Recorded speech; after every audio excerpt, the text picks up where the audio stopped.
দাঁড়িয়ে আছি পবিত্র ভূমি বোধগয়ায়। Hello and welcome back to our channel. আমি সম্পিতা আর আপনারা দেখছেন সম্পিতানু ব্লগস। আরও একটা সম্পূর্ণ নতুন ভিডিওতে আপনাদের সবাইকে জানাই অনেক অনেক স্বাগতম। আমাদের এইবারের বিহার সিরিজে আমরা প্রথমে গিয়েছিলাম কলকাতা থেকে পাটনা এবং তারপরে পাটনা থেকে এই বোধগয়াতে। আমাদের গত পর্বের ভিডিওতে আমরা দেখিয়েছি কিভাবে বোধগয়াতে আসবেন, কোথায় থাকবেন এবং একদিন বোধগয়াতে কি কি দেখবেন। আর আজ ঘুরে দেখব বোধগয়ার পবিত্র মহাবোধি টেম্পল। যদি আমাদের চ্যানেলে নতুন হন আর এখনও চ্যানেলটা সাবস্ক্রাইব করে না থাকেন তাহলে প্লিজ সাবস্ক্রাইব করে বেল আইকনটা ক্লিক করে দেবেন, কারণ প্রত্যেক শনিবার ঠিক সন্ধে 7:30টায় আমাদের চ্যানেলে নতুন একটি করে ভিডিও আসে।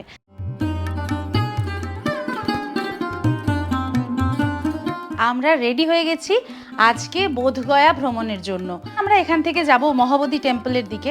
আমাদের বোধগয়ার হোটেল দ্য জেন ইন থেকে বেরিয়ে কয়েক পা হাঁটার পরেই এই দৃশ্য দেখে কিছুটা অবাক হয়েছিলাম, তবে কিছুক্ষণ পরেই অবশ্য সেই ধোঁয়াশা কেটে গিয়েছিল। বুদ্ধগয়ায় মহাবোধি টেম্পলের সামনে থেকে পরের দিন সকালবেলা সকলকে জানাই সুপ্রভাত। আজ 27শে জানুয়ারি 2026। আমরা সকাল সকাল চলে এসেছি মহাবোধি টেম্পলের একেবারে সামনে। আর এখন আমরা এই মন্দিরের ভিতরে ঢুকে মন্দিরের ভিতরটা দেখব। যদি সম্ভব হয় ক্যামেরা অ্যালাউ করে তাহলে আপনাদেরকেও দেখাতে পারবো এবং এখনকার সমস্ত নিয়মাবলী বলে দেবো। চলুন আর দেরি না করে চলে যাই মন্দিরের ভিতর। সকালবেলা মন্দিরের সামনের পরিবেশটা এইরকম, প্রচুর লামা রয়েছেন, এরকম হাতে করে ফুল বিক্রি করছেন এখানে দাদারা। চাইলে আপনারা এইখান থেকে ফুলগুলো কিনে নিয়ে পুজো দিতে পারেন। কিতনে গায়ে? ঠিক আছে। আচ্ছা, মন্দির প্রাঙ্গণের ভিতরে প্রবেশ করেছি। ভেতরে প্রবেশ করার জন্য যে ভিডিও ক্যামেরা আছে সেটা হ্যান্ডিক্যাম হতে পারে বা যে কোনো ভ্লগিং ক্যামেরা, সেগুলোর জন্য 300 টাকা করে টিকিট করিয়েছি। আর স্টিল ক্যামেরার জন্য 100 টাকা টিকিট করাতে হয়েছে। আর যদি আপনি ভিডিও ক্যামেরাতে ভিডিও করেন সেক্ষেত্রে আপনাকে 500 টাকার টিকিট করাতে হবে। আর মোবাইল ফোন কিন্তু অ্যালাউড নয়। মোবাইল ফোন জমা দেওয়ার জন্য ফ্রি কাউন্টার রয়েছে, সেখানে লাইনে দাঁড়িয়ে জমা দিতে হবে। এই হচ্ছে টোটাল ব্যাপার। এখনও কিন্তু জুতো রাখার কোনো জায়গা আমি দেখিনি, জুতো খুলে তারপরে যাব। মন্দিরে ঢোকার আগে এখানকার সিকিউরিটি সত্যি খুব কড়া। একের পর এক স্ক্যানার মেশিনে সব কিছু চেক করা হয়। ব্যাগ, ক্যামেরা, এমনকি ছোটোখাটো জিনিসও বাদ যায় না। প্রায় 3 ধাপে মেশিন চেকিং এবং তার সাথে রয়েছে ম্যানুয়াল চেকিংও। সব কিছু ক্লিয়ার হওয়ার পরেই ধীরে ধীরে এগিয়ে যাওয়া যায় মহাবোধি মন্দিরের ভেতরে। আর এই কড়া নিরাপত্তার মধ্যেই যেন অনুভব করা যায় জায়গাটার গুরুত্ব আর পবিত্রতা। আর ভিতরে পা রাখতেই এক অদ্ভুত শান্তি ঘিরে ধরে।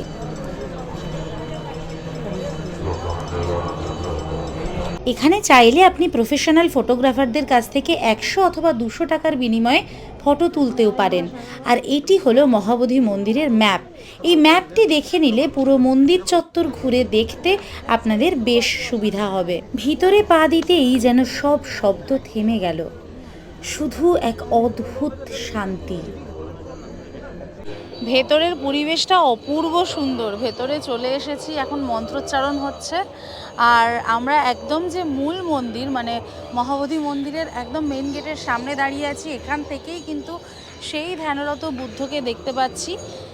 এখন প্রচুর মানুষ এসছেন আর আপনারাও চেষ্টা করবেন এই সকালের দিকটাতে এখানে আসার। আলাদা একটা শান্তি। এবং মূল মন্দিরে যাওয়ার আগে চারপাশেও এরকম ছোট ছোট বেশ কয়েকটি মন্দির রয়েছে, সেখানেও প্রচুর বৌদ্ধ ভিক্ষু, বৌদ্ধ ভক্তরা প্রার্থনা করছেন। ভেতরে জুতো রাখার আলাদা করে কোনো ব্যবস্থা নেই। সাইডে এইরকম জুতো খুলেই মানুষ যাচ্ছেন মন্দিরের ভেতরে। আর এছাড়া বাইরে শু কাউন্টার রয়েছে, চাইলে শু কাউন্টারে ফ্রিতে জুতো রেখে আপনারা আসতে পারেন। আচ্ছা, এই মন্দিরে ঢোকার জন্য কিন্তু আলাদা করে কোনো টিকিট লাগে না। আর এই মন্দির খোলা থাকে প্রত্যেক দিন ভোর 5টা থেকে রাত 9টা পর্যন্ত।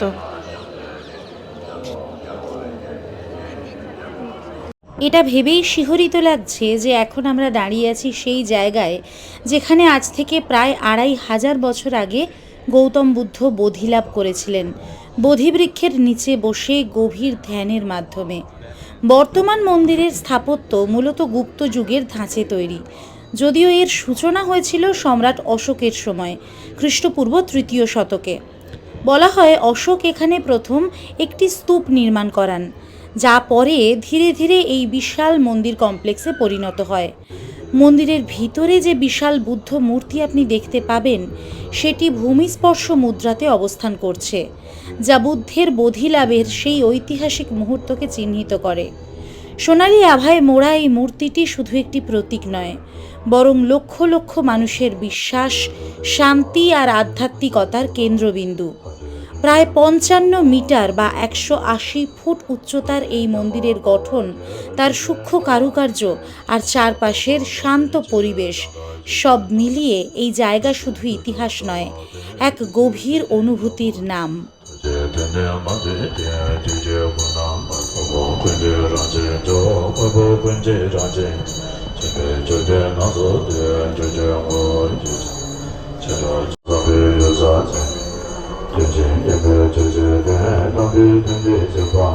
এই মহাবোধি মন্দিরের প্রতিটা ইটে লুকিয়ে আছে হাজার বছরের ইতিহাস।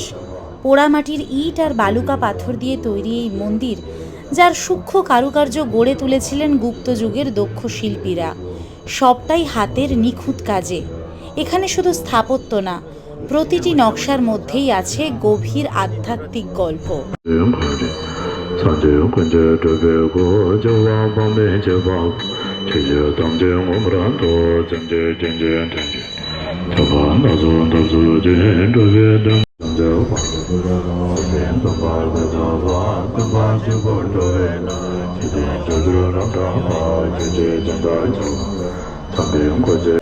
আজকে এই মহাবোধি টেম্পেলের ভেতরের পরিবেশ একেবারেই আলাদা দেখতে পাচ্ছেন, এবং সেই কারণেই কিন্তু আমি ভেতরে বেশি লাইভ ব্লগিং করছি না, কারণ এই পরিবেশটাকে নষ্ট করতে আমার মন চাইছে না। অ্যাকচুয়ালি এখানে 37th ইন্টারন্যাশনাল পিস প্রোগ্রাম হচ্ছে, আমার পিছনে তার বোর্ড দেওয়া রয়েছে।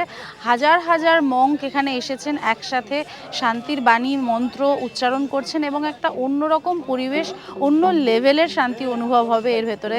সেই কারণের জন্যই কিন্তু আমরা এতটা পিসফুলি ভিডিওটা করছি, ভয়েস ওভারে বেশি কথা বলছি, কিন্তু আমার মনে হয় যে এই পরিবেশটাকে আপনি জাস্ট রিয়েলাইজ করার চেষ্টা করবেন, একটা অন্য রকম ফিলিং, অন্য রকম অনুভূতি।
মন্ত্রোচ্চারণের সেই গভীর ধ্বনি আর হাজার হাজার ভিক্ষুর উপস্থিতির মধ্যে দিয়ে আমরা ধীরে ধীরে পৌঁছে গেলাম সেই পবিত্র স্থানে, বোধি বৃক্ষের কাছে। এই সেই গাছ যার নিচে বসে প্রায় 2500 বছর আগে গৌতম বুদ্ধ গভীর ধ্যানের মাধ্যমে লাভ করেছিলেন বোধি, অর্থাৎ জ্ঞান প্রাপ্তি। সেই মুহূর্ত থেকেই এই স্থান শুধু একটি গাছ বা একটি জায়গা নয়, এটি হয়ে ওঠে সমগ্র বিশ্বের আধ্যাত্মিক জাগরণের এক কেন্দ্রবিন্দু। ইতিহাস বলছে এই বোধিবৃক্ষ আসলে সেই মূল গাছেরই বংশধর। বহুবার আক্রমণ, ধ্বংস আর প্রাকৃতিক বিপর্যয়ের মধ্যেও এই গাছকে রক্ষা করা হয়েছে।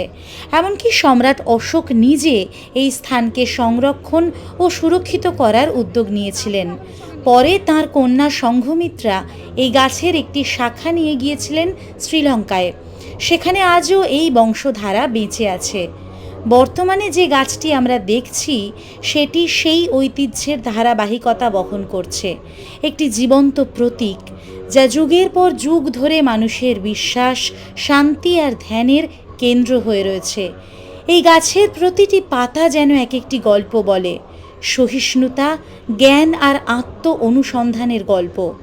চারপাশে ভক্তদের নীরব প্রার্থনা আর সেই মন্ত্রোচ্চারণের অনুরণন, সব মিলিয়ে এখানে দাঁড়ালে যেন মনে হয় সময় থমকে গেছে। আধুনিক পৃথিবীর সমস্ত ব্যস্ততা থেকে দূরে এই এক টুকরো ছায়ার নিচে এসে মানুষ খুঁজে পায় এক অদ্ভুত প্রশান্তি। আজকের দিনে মহাবোধি মন্দির প্রাঙ্গণে এই বোধিবৃক্ষ শুধুমাত্র একটি ঐতিহাসিক নিদর্শন নয়, এটি এক জীবন্ত অনুভূতি, যেখানে প্রতিদিন পৃথিবীর নানা প্রান্ত থেকে মানুষ আসেন শুধু একটুখানি শান্তি আর আত্মিক যোগ খুঁজে পেতে। এই গাছের নিচে দাঁড়িয়ে সত্যি মনে হয় জ্ঞান, শান্তি আর মানবতার যে আলো একদিন এখানে জ্বলে উঠেছিল তা আজও ঠিক ততটাই উজ্জ্বল এবং হয়তো চিরকালই তাই থাকবে।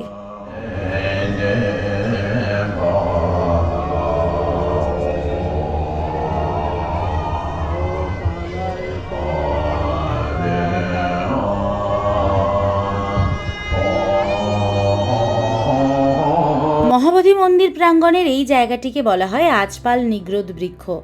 বৌদ্ধ গ্রন্থ অনুযায়ী গৌতম বুদ্ধ বোধি লাভের পর টানা 7 সপ্তাহ বিভিন্ন স্থানে ধ্যান করেছিলেন, আর পঞ্চম সপ্তাহে তিনি এইখানে এই গাছের নিচে অবস্থান করেন। এই সময় এক ব্রাহ্মণ এসে তাকে জিজ্ঞেস করেন কে আসল ব্রাহ্মণ। তখন বুদ্ধদেব উত্তর দেন, জন্ম নিয়ে নয়, বরং নিজের কর্ম, চরিত্র আর সৎ জীবনযাপনের মাধ্যমেই একজন মানুষ প্রকৃত ব্রাহ্মণ হয়ে ওঠেন।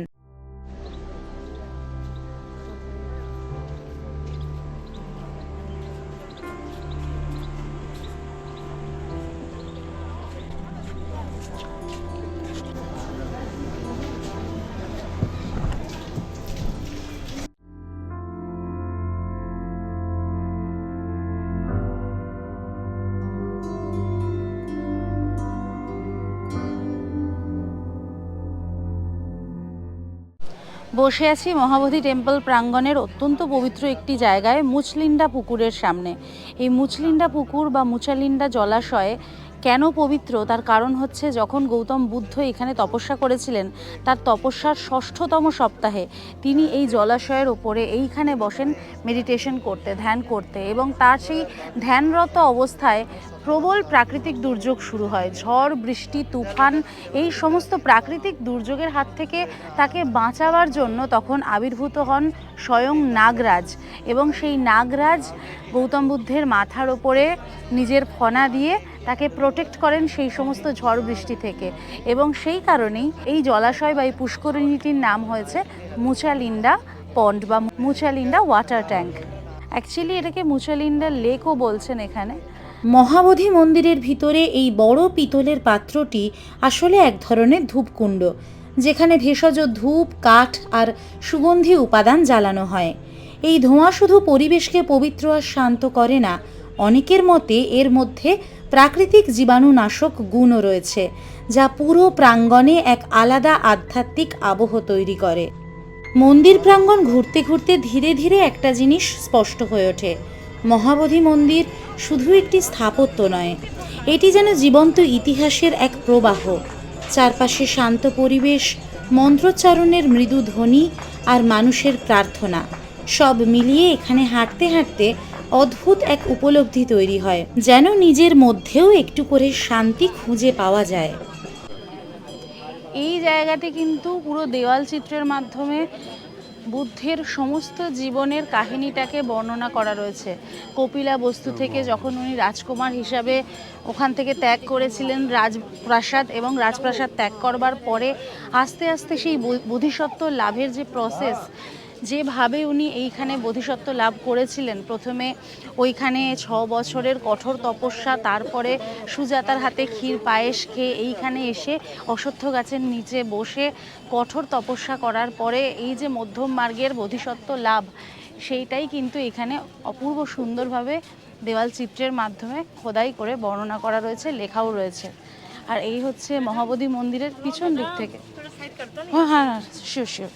এখন আমরা এসেছি এই মন্দিরের আরও একটি উল্লেখযোগ্য স্থান। বোধিসত্ত্ব লাভের পর দ্বিতীয় সপ্তাহে গৌতম বুদ্ধ এইখান থেকে মানে এই স্থান থেকে টানা 1 সপ্তাহ চোখের পলক না ফেলে নির্নিমেষ দৃষ্টিতে তাকিয়েছিলেন বোধি বৃক্ষের দিকে, এবং সেই কারণেই এই স্থানের নামকরণ করা হয়েছে অনিমেষ লোকানা, মানে অনিমেষ দৃষ্টিতে প্রভু তাকিয়েছিলেন বোধি বৃক্ষের দিকে। তাই এখানে এরকম একটি মন্দির প্রতিষ্ঠা করা হয়েছে এবং এর নাম দেওয়া হয়েছে অনিমেষ লোকানা চৈত্য। ফ্রন্ট গেট থেকে ঢুকেই ডান দিকে, মেন মন্দিরের বাঁ দিকে একেবারে সামনেই রয়েছে এই স্থানটি। ছোট্ট এই মন্দিরটি দেখতে পাচ্ছেন, এটি হলো অনিমেষ লোকানা চৈত্য।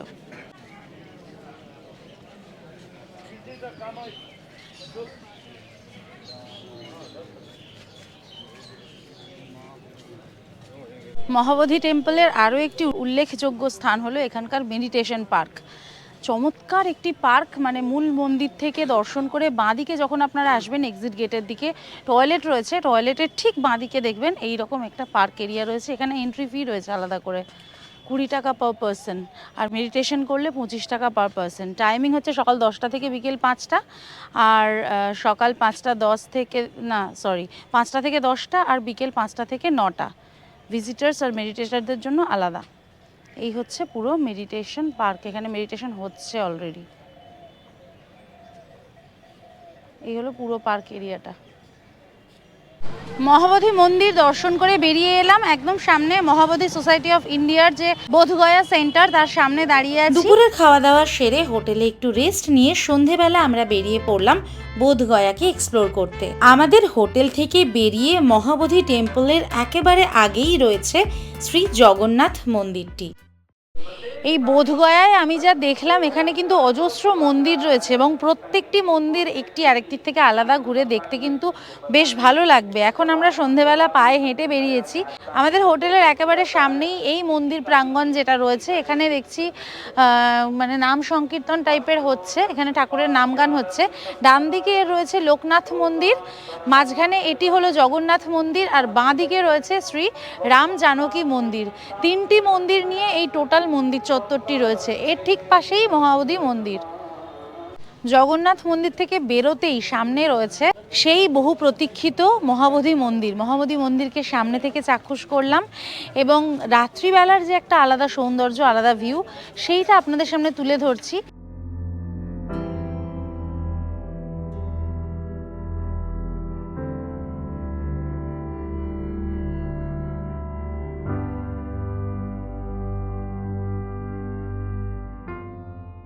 মহাবোধি মন্দিরের মূল প্রবেশপথের সামনে এরকম প্রদীপ প্রজ্বলনের ব্যবস্থা রয়েছে। যদি আপনারা প্রদীপ জ্বালাতে চান তাহলে 10 টাকার বিনিময়ে একটি করে প্রদীপ জ্বালাতে পারেন। এই জায়গাটি আমার কিন্তু ভারী ভালো লেগেছে। প্রচুর ভক্তরা এসে এখানে প্রদীপ জ্বালিয়ে থাকেন। এইখানে কিন্তু এরকম কেনাকাটার দোকান প্রচুর রয়েছে। সন্ধেবেলা পায়ে হেঁটে ঘুরতে ঘুরতে এখানে চলে আসবেন। টুকটুক করে হেঁটে ছোট ছোট জিনিসপত্র নিজের জন্য, আত্মীয় স্বজন, বন্ধু বান্ধবদের জন্য কিন্তু কেনার অপশান পেয়ে যাবেন প্রচুর। এগুলো কিনে নিতে পারেন, বেশ সুন্দর।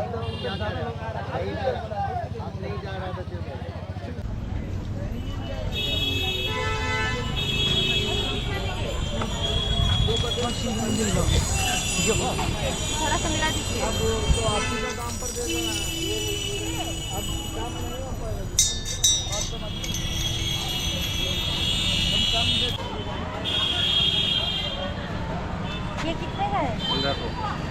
1500।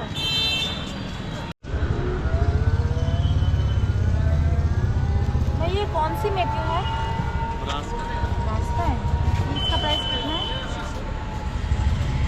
সন্ধ্যের বাজারে ঘুরতে ঘুরতে এখানে ফলের দোকান কিছু আছে। দেখুন কত রকমের যে ফল, আর ফ্রেশ কিন্তু প্রত্যেকটা ফল। দারুণ লাগছে, মানে লোভ লাগছে ফলগুলো দেখে। ये वो वाला क्या है, येलो राउंड राउंड? नहीं, उसके पीछे येलो। हाँ, क्या है? पामेलो। ओ खरबूजा, अच्छा अच्छा। और उसके ऊपर वो येलो वाला, वो পাতাবি। দারুণ সুন্দর।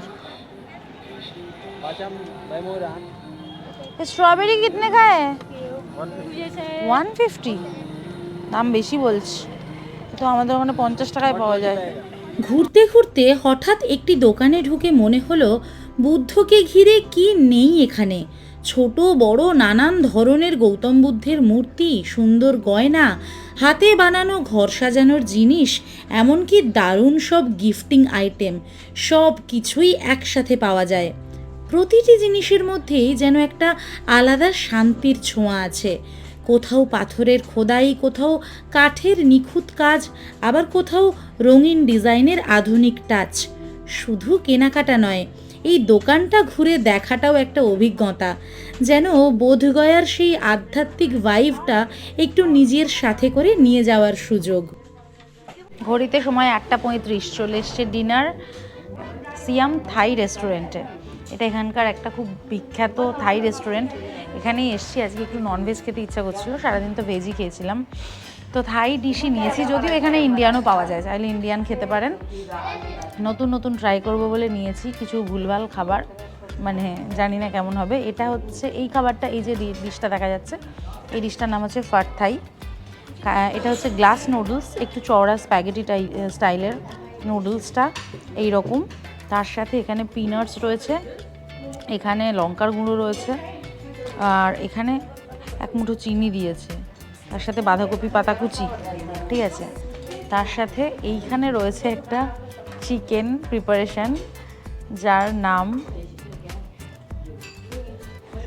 খুম ফাট, কি ভুলে গেছি, যার নামটা আমাকে দেখে বলতে হবে। প্রচণ্ড খটোমটো মানে একটা নাম, যেটা আমি দেখে বলছি। ও হ্যাঁ, খাই ফর নাম ফ্রিক ফাও, খাই ফর নাম ফ্রিক ফাও, হোয়াট এভার কিছু একটা। এটা হচ্ছে চিকেন উইথ নানান রকম থাই স্পাইসেস অ্যান্ড ভেজিটেবলস, এইরকম একটা স্পাইসি ইয়ামি দেখতে। তার সাথে সিয়াম চিকেন ফ্রাইড রাইস দিয়েছি, সেটা এখনও এসে পৌঁছয়নি। আমি ততক্ষণ ফাট থাইটা একবার ট্রাই করি কেমন দেখি। আই ডোন্ট নো এটা কীভাবে খেতে হয়।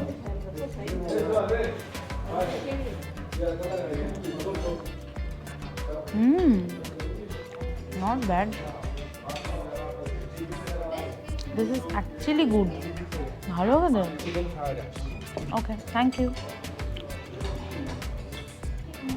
এর মধ্যে অলরেডি বাদাম দেওয়া আছে, তার সাথেও বাদাম দিয়েছে, হালকা একটা মানে টক টক ভাব আছে, খুবই স্লাইট মিষ্টি টক, একটু হালকা লঙ্কার গুঁড়ো এরকম করে ছড়িয়ে নিলাম। এখানে লেবু কুচি দিয়েছে, চাইলে লেবুটাও ছড়িয়ে নেওয়া যেতে পারে, কিন্তু খেতে ভালো লাগছে, সুন্দর খেতে।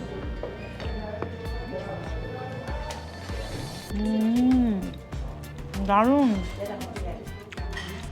এবার এইটার পালা,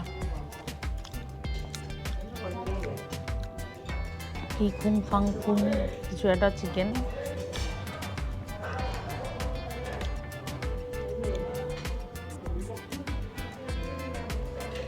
দারুণ খেতে, এটা খুব ভালো খেতে।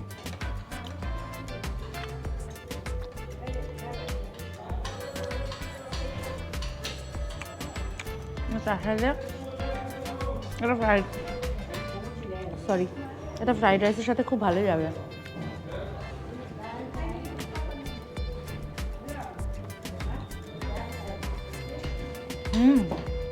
জমে গেছে।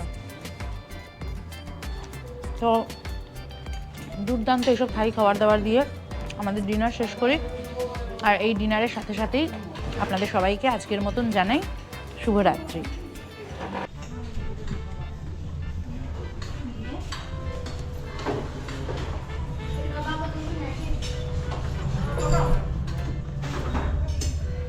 আমাদের আজকের ভিডিওটা যদি ভালো লেগে থাকে তাহলে অবশ্যই ভিডিওটাতে একটা লাইক করে দেবেন, কমেন্টের মাধ্যমে আপনাদের মূল্যবান মতামত আমাদেরকে জানাবেন, শেয়ার করে নেবেন সকলের সাথে, আর অবশ্যই অবশ্যই অবশ্যই সাবস্ক্রাইব করতে ভুলবেন না সম্পিতানু ব্লগস অন ইউটিউব। প্রতি শনিবার ঠিক সন্ধ্যে 7:30টায় নতুন একটি করে ভিডিও নিয়ে আমরা থাকি আপনাদের অপেক্ষায়, তাই আমাদের সাথে থাকবেন, আমাদের পাশে থাকবেন। দেখা হচ্ছে খুব তাড়াতাড়ি আরও একটি নতুন ভ্রমণ কাহিনী নিয়ে আপনাদের সকলের সঙ্গে। ততক্ষণ পর্যন্ত take care and bye by.